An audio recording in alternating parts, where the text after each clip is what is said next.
திருப்பத்தூர் மாவட்டம் வாணியம்பாடி அருகே பேருந்தில் ஏற்றாமல் சென்றதால் மாணவி அதன் பின்னால் ஓடிய நிலையில் பேருந்தின் ஓட்டுநர் நடத்துனர் மீது நடவடிக்கை எடுக்கப்பட்டுள்ளது. ஆம்பூர் டிப்போவிலிருந்து புறப்பட்ட 1C என்ற பேருந்து வாணியம்பாடியிலிருந்து ஆலாங்காயம் பகுதிக்கு சென்றது. அப்போது கோத்தக்கோட்டை என்ற கிராமத்தில் அந்த பேருந்து நிறுத்தாமல் சென்றதால் அங்கு காத்திருந்த மாணவி பேருந்தின் பின்னாலேயே ஓடிய காட்சி வெளியானது.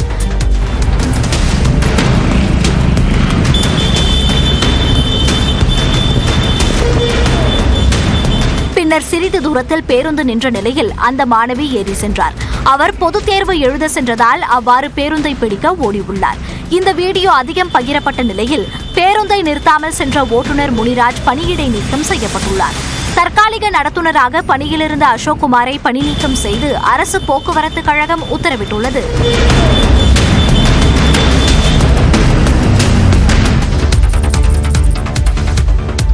திருநள்ளாறு ஸ்ரீ சனீஸ்வர பகவான் திருத்தலத்தில் இந்த வாரம் சனிக்கிழமை சனிப்பயிற்சி நடைபெற உள்ளதாக தகவல் பரவிய நிலையில் அதற்கு தேவஸ்தானம் மறுப்பு தெரிவித்துள்ளது. இதுகுறித்து விளக்கம் அளித்துள்ள திருநள்ளாறு ஸ்ரீ தர்பாரணீஸ்வர சுவாமி தேவஸ்தானம், ஸ்ரீ சனீஸ்வர பகவான் திருத்தலம் வாக்கிய பஞ்சாங்க முறையை பின்பற்றுவதாகவும் அதன்படி 2026ஆம் ஆண்டுதான் சனிப்பயிற்சி நடைபெற உள்ளதாக கூறியுள்ளது. மேலும் சனிப்பயிற்சி நிகழ்வு தொடர்பான சரியான தேதி மற்றும் நேரம் பின்னர் அதிகாரப்பூர்வமாக அறிவிக்கப்படும் என்றும் விளக்கம் அளித்துள்ளது. ஆகவே வரும் சனிக்கிழமை என்று வழக்கமான தினசரி பூஜைகள் மட்டுமே நடைபெறும் என்றும் கோயில் நிர்வாகம் தரப்பில் கூறப்பட்டுள்ளது.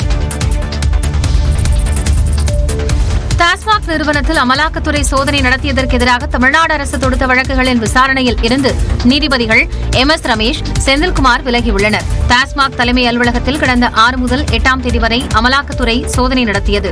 மதுபான கொள்முதல், பார் உரிமம், மதுபானங்களை எடுத்துச் செல்லும் டெண்டர் வழங்கியது உள்ளிட்டவற்றில் 1000 கோடி ரூபாய் முறைகேடு நடைபெற்றதாக அமலாக்கத்துறை அறிக்கை வெளியிட்டது. அமலாக்கத்துறை சோதனை அரசியலமைப்பு சட்டத்தின் கூட்டாட்சி கட்டமைப்பிற்கு விரோதமானது என அறிவிக்க கோரியும், அரசு அனுமதியின்றி நடத்தப்பட்ட சோதனையை சட்டவிரோதமானது என அறிவிக்க கோரியும் தமிழ்நாடு உள்துறை செயலாளர் மற்றும் டாஸ்மாக் நிர்வாக இயக்குநர் சார்பில் உயர்நீதிமன்றத்தில் வழக்கு தொடுக்கப்பட்டது. இந்த வழக்கில் நீதிபதிகள் MS ரமேஷ், N செந்தில்குமார் அமர்வு பல கேள்விகளை எழுப்பியிருந்தது. இந்த வழக்கு விசாரணை செவ்வாய்க்கிழமைக்கு ஒத்திவைக்கப்பட்டிருந்தது. எந்த வழக்குகளின் அடிப்படையில் அமலாக்கத்துறை சோதனை நடத்தியது என்பது குறித்த விவரங்களையும் பதில் மனுவில் தெரிவிக்க வேண்டும் எனவும் உத்தரவிட்டிருந்தனர். வழக்கு மீண்டும் விசாரணைக்கு வந்தபோது காரணங்கள் எதையும் குறிப்பிடாத நீதிபதிகள் வழக்கின் விசாரணையில் இருந்து இருவரும் விலகுவதாக அறிவித்தனர். இந்த வழக்கை வேறு ஒரு அமர்விற்கு மாற்றக் கோரி தலைமை நீதிபதிக்கும் பரிந்துரைத்தனர். பனையிலிருந்து இறக்கும் போது அது கல்லாகாது, பதநீர் தான். பதநீர், அதுக்கு அனுமதி வேணும். நான் அதுதான் சொல்ல வரேன். பதநீரை தான் இப்ப அப்பயே அந்த காலத்திலேயே சொல்றேன். பதநீரை இறக்கும் போது அதுல கொஞ்சம் கலக்க வேண்டியதை கலந்துட்டா அது கல்லாயிடும். பனங்கல், தென்னங்கல் தான் அந்த காலத்துல கிராமப்புறங்கள்ல விற்பாங்க. அது மாண்புமிகு உறுப்பினர் அவர்களுக்கு கள் இறக்க தமிழ்நாட்டில் விதிக்கப்பட்டுள்ள தடை நீக்கப்படுமா என்ற கேள்விக்கு அமைச்சர் பொன்முடி இவ்வாறு பதிலளித்தார். பேரவையில் வினாக்கள் விடைகள் நேரத்தில் நாங்குநேரி சட்டமன்ற உறுப்பினர் ரூபி மனோகரன் இது தொடர்பாக கேள்வி எழுப்பினார். அதற்கு அமைச்சர் பதிலளித்தார். பின்னர் சட்டமன்ற உறுப்பினர் அசோகன் கள் இறக்குபவர்கள் மீது கள்ளச்சாராய கடத்தல் வழக்கு பதிவு செய்யப்படுவதாகவும் இதனை தடுக்க நடவடிக்கை எடுக்க வேண்டும் என்றும் கோரிக்கை விடுத்தார். அப்போது சட்டமன்ற உறுப்பினரின் கேள்வி குறித்து சபாநாயகர் அப்பாவு விளக்கி கூறினார். உடனே இதில் சபாநாயகருக்கு ஆர்வம் அதிகம் என அமைச்சர் கூறியதால் பேரவையில் சிரிப்பலை ஏற்பட்டது. சபாநாயகர் அவர்களுக்கு இதில் எவ்வளவு ஆர்வம் இருக்கிறது என்பதை நான் புரிந்து கொண்டிருக்கிறேன். ஏன்னா அவர் பகுதியில் இந்த பனை மரங்கள் அதிகமாக வளரக்கூடிய இடம். பனை வளரக்கூடிய இடங்களில் இது போன்ற கோரிக்கைகள் எழுந்து கொண்டுதான் இருக்கின்றன. நிச்சயமாக இதற்குரிய ஏற்பாடுகள் எல்லாம் முதலமைச்சரிடம் கலந்து பேசி அந்த மாதிரி அதை கைது செய்யப்படுபவர்களை எப்படி என்ன செய்யலாங்கிறதையும் நான் முதலமைச்சரிடம் கலந்து பேசி அதற்கான தீர்வுகளை விரைவில் எடுப்போம். பனை விவசாயிகளுக்கான நலத்திட்டங்கள் குறித்தும் அமைச்சர் பட்டியலிட்டார். பதநீர் உருவாக்குவது ரைட்டு. நெய் நம்ம உலகத்தரம் வாய்ந்தது. அமெரிக்காவுக்கு ஏற்றுமதி பண்ணுறோம், மறந்துடாதீங்க. நம்முடைய விலை 50 ரூபா கூட இருந்தாலும் அமெரிக்காக்காரன் நம்முடைய நெய்யை தான் விரும்புகிறான். ஆகவே நல்ல தரமான பொருட்கள் விற்பனை செய்யப்படுகிறது. அமெரிக்காவில் கூட ஆவின் நெய்யை தான் விரும்புகிறார்கள் என்று சட்டப்பேரவையில் பால்வளத்துறை அமைச்சர் ராஜகண்ணப்பன் கூறிய காட்சிகளே இவை. தமிழக சட்டப்பேரவையில் கேள்வி நேரத்தின் போது பேசிய சட்டமன்ற உறுப்பினர் தளவாய் சுந்தரம், ஆவின் பொருட்களை சிறிய கிராமங்களில் விற்பனை செய்ய முடியாத சூழல் உள்ளது என்றார். எனவே அதற்குரிய நடவடிக்கை எடுக்க வேண்டும் என்று வலியுறுத்தினார். இதற்கு பதிலளித்து பேசிய பால்வளத்துறை அமைச்சர் ராஜகண்ணப்பன், தமிழ்நாடு முழுவதும் 300 கூட்டுறவு நிலையங்கள் உள்ளன என்றும் இந்த ஆண்டு அதிகமாக கொண்டுவரப்பட உள்ளது என்றும் கூறினார். மேலும் ஆவின் பொருட்களை கிராமங்களில் விற்பனை செய்ய நடவடிக்கை எடுக்கப்படும் என்று பதிலளித்த அவர், ஆவின் நெய் உலகத்தரம் வாய்ந்தது, விலை கூடுதலாக இருந்தாலும் அமெரிக்காவிலும் ஆவின் நெய்யைத்தான் விரும்புகிறார்கள் என்று தெரிவித்தார்.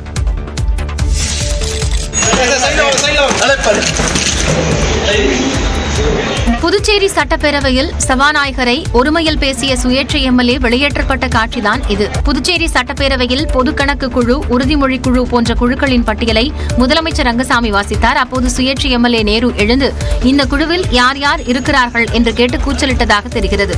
மேலும் ஆவேசமாக அவர் சபாநாயகரை ஒருமையில் பேசினார். இதனால் அவரை சபையிலிருந்து வெளியேற சபாநாயகர் உத்தரவிட்டார். ஆனால் அவர் வெளியேறாததால் அவரை சபை காவலர்கள் வெளியே இழுத்து வந்தனர். ஒரு வருஷத்துல ஒரே தடவை நடத்திட்டு இடையில ஒரு மணி நேரம் நடத்துவாங்க.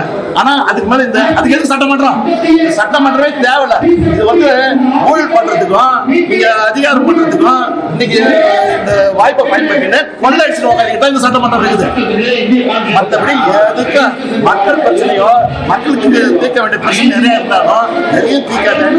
பின்னர் எம்எல்ஏ நேரு பேசியதை அவை குறிப்பில் இருந்து நீக்கி மன்னித்து அவரை அனுமதிக்குமாறு முதலமைச்சர் ரங்கசாமி கோரிக்கை விடுத்தார். இதையடுத்து எம்எல்ஏ நேரு பேரவைக்குள் அனுமதிக்கப்பட்டார். சிவகங்கை அரசு மருத்துவக் கல்லூரி மருத்துவமனை வளாகத்திற்கு நள்ளிரவு விடுதிக்கு சென்று கொண்டிருந்த பயிற்சி பெண் மருத்துவர் மீது மர்ம நபர் முகத்தை மூடிக்கொண்டு தாக்குதல் நடத்திய சம்பவம் அதிர்ச்சியை ஏற்படுத்தியுள்ளது. பயிற்சி முடித்துவிட்டு பெண் மருத்துவர் விடுதிக்கு சென்றபோது மர்ம நபர் பின்தொடர்ந்து வந்ததாக தெரிகிறது. சிறிது நேரத்தில் பயிற்சி மருத்துவரின் முகத்தில் துணியை போர்த்தி அந்த நபர் தாக்குதல் நடத்தியிருக்கிறார். பாதிக்கப்பட்டவரின் அலறல் சத்தம் கேட்டு சக மருத்துவ மாணவர்கள் அங்கு வந்ததை பார்த்த மர்ம நபர் தப்பிச் சென்று விட்டார். இதுகுறித்து தகவல் அறிந்து எஸ்பி ஆசித் ராவத் தலைமையிலான காவல்துறையினர் அங்கு நேரடியாக வந்து விசாரணை நடத்தினர். பயிற்சி பெண் மருத்துவரை தாக்கிவிட்டு தப்பிச் சென்ற முகமூடி ஆசாமி குறித்து விசாரணை நடைபெற்று வருகிறது. இந்நிலையில் மருத்துவக் கல்லூரி வளாகத்தில் போதிய மின் விளக்குகள் இல்லை என்றும் சிசிடிவி கேமராக்கள் பொருத்தப்படவில்லை என்றும் கூறிய பயிற்சி மருத்துவர்கள் பணி புறக்கணிப்பு போராட்டத்தில் ஈடுபட்டனர். இதனால் மருத்துவமனைக்கு வந்த நோயாளிகள் அவதிக்குள்ளாகினர். F-47 விமானங்கள் ஒலியை விட 5 மடங்கு வேகத்தில் இயங்கும் என ஓய்வு பெற்ற விமானப்படை அதிகாரி MJ அகஸ்டின் வினோத் தெரிவித்துள்ளார். இது தொடர்பாக டிகோட் நிகழ்ச்சியில் நியூஸ் 18 தமிழ்நாடு ஆசிரியர் கார்த்திகை செல்வனுடன் அவர் பகிர்ந்து கொண்ட தகவல்களை தற்போது பார்க்கலாம். அமெரிக்க அதிபர் ட்ரம்ப் சொல்லியிருக்காரு, இந்த F-47 தான் இப்போதைக்கு ரொம்ப உலகின் அதிநவீன தொழில்நுட்பம் வாய்ந்த போர் விமானமாக இருக்கும்னு அவர் குறிப்பிட்றாரு. 6வது தலைமுறை விமானம்ங்கிறாரு. இது எப்படி புரிஞ்சுக்கலாம் சார்? இந்த 6th ஜெனரேஷன் அப்படிங்கிறது என்ன?